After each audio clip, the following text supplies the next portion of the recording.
Today we're checking out the new Xiaomi Pad 6, and I gotta say this has pretty impressive specs for the price. I paid $399 for this one, but I'll leave a link down below with current pricing and more information.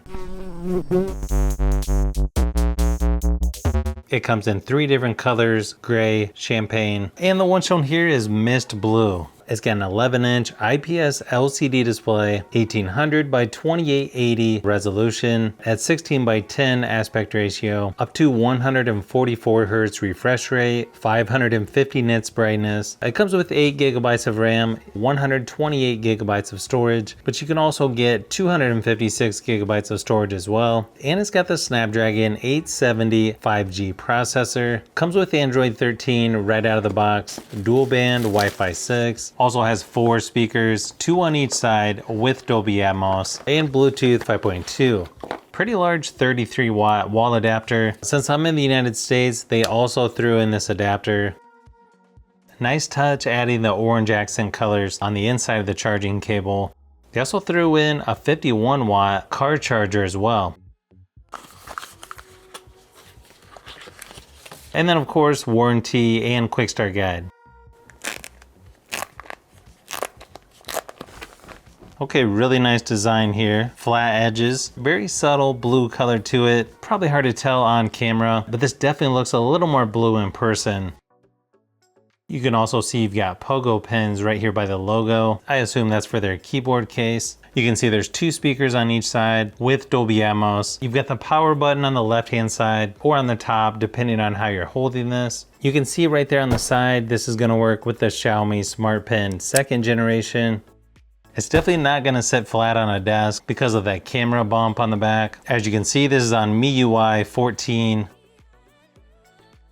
You've also got the option of face unlock on here and then pattern pin or password. You can also swipe up on either side or in the middle to get to where you type in the pin. Then of course you can set up the Google Assistant. Now when you get started, this is going to work on gestures, but you can always go into the settings and change it to 3-button navigation if that's what you prefer. Looks like there's a system update already. Might as well go ahead and do that. The software on here is going to be a little bit different than I think most people are used to in the United States. Almost a mixture of Samsung and Apple devices. You can swipe down anywhere to get your notifications. Over on the right hand side is what sort of looks like the control center that you would see on iPads. It's got most of your typical stuff like brightness, volume, Wi-Fi, Bluetooth, airplane mode, auto brightness, mute, screenshot, flashlight, lock orientation, lock screen, screen record. Plus you've got stuff like dark mode, Dolby Atmos, nearby share, hotspot. You've also got your smart devices down here like the Google Home app. And then of course you're gonna get full HD playback resolution in apps like Netflix since this is wide vinyl 1. Then you can watch upscaled 4K resolution YouTube videos. It definitely feels nice and smooth, pretty snappy just moving around the software. One way this is a little different is it puts all of your apps on the home screen versus in an app drawer, but I believe you can go into the settings and change that. You can also customize it by tapping and holding anywhere on the home screen. This is also where you can change your wallpapers. These down here sort of remind me of something else, I'm not quite sure what. You've also got a few settings here like don't show text, transition effects. This is also where you can change from gestures to 3-button navigation as well. And then it just puts the buttons down here in the center and kind of bumps everything up. As far as the storage goes, it's using about 25 of the 128 gigabytes of storage. Left of the home screen, you get the Google Discover newsfeed. When you swipe up instead of all of your apps, it's actually just a Google search. If you go to recent apps, you've also got floating windows. You can also do split screen on here to do some multitasking. You can also connect this to a Bluetooth keyboard and mouse to be a little more productive as well. Interesting thing is the Geekbench scores on here are almost identical to the Galaxy Tab S8, a device that's more expensive than this and is considered more of a flagship device. And yeah, just playing PUBG Mobile, Asphalt 9, everything's nice and smooth, and you can get pretty high graphics and frame rates as well. Definitely a good tablet for gaming in my opinion. Obviously it may depend on which games you're playing, but for the ones that I've been testing, definitely really nice on here. I think most people will be satisfied if they get this tablet for gaming.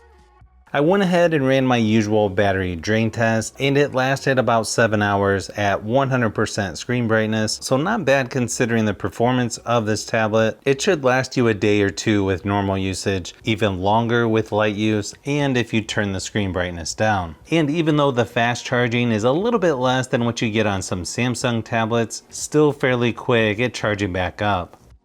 Nice thing is you've got 2 speakers on each side with Dolby Atmos. Definitely is going to be one of the better sounding tablets that you can get in my opinion. Here's a quick sample just to give you an idea of what it sounds like.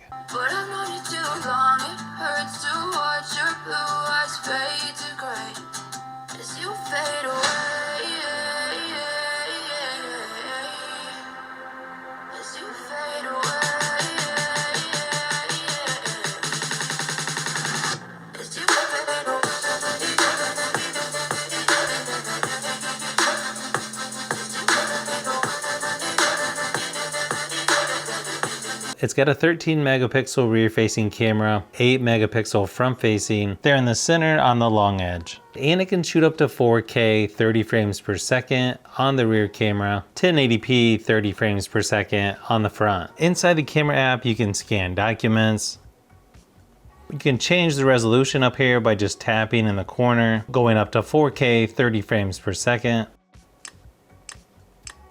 Actually looks like really nice photo quality, especially for a tablet. You've also got night mode and a couple other options here as well, like dual video, short video, and director mode. Here's a few samples of photo and video just to give you an idea of what to expect. Now photo quality for this tablet, actually much better than I expected. Definitely one of the better tablets that I've tested. I feel like video quality could be a little bit better, but still not bad for a tablet. And you could easily use this for Zoom meetings, other video conference calls, that kind of stuff.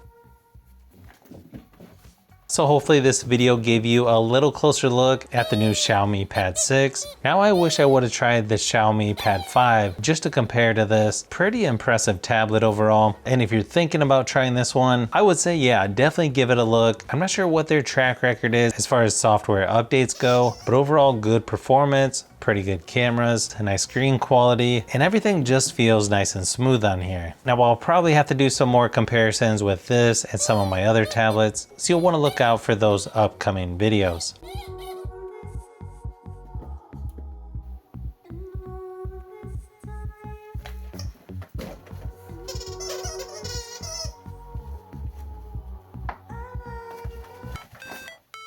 So if you've made it this far into the video, you may want to say thanks by subscribing, and don't forget to give a thumbs up if this video was helpful. This is Brian from FishBee Productions. Thanks for watching, and I'll see you on the next one.